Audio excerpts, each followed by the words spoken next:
আজকে দুপুরের মেনু নিয়ে চলে এসেছি। তো দেখো তোমরা আমি কি মেনু করেছি আজকে দুপুরের, মানে মধ্যাহ্নের ভোজন আজকে যাকে বলে ভোজন রসিক, আর আমরা তো ভোজন রসিক, তোমরা তো সবাই জানোই। তো এই দেখো দুপুরের মেনু। প্রথমে গরম গরম ভাত দিয়ে দিলাম,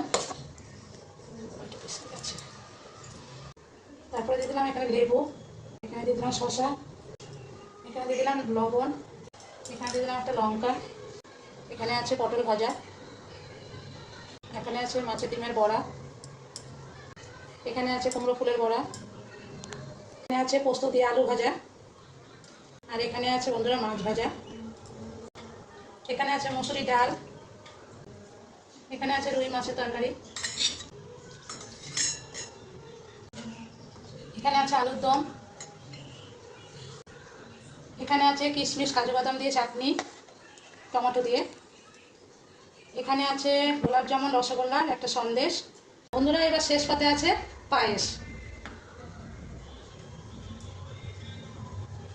এই আমাদের দুপুরের মেনুটা কেমন লাগলো তোমরা অবশ্যই বলবে, আর ভালো লাগলে লাইক অবশ্যই করবে আর শেয়ার করবে। আর ভিডিওটার জন্য অসংখ্য ধন্যবাদ।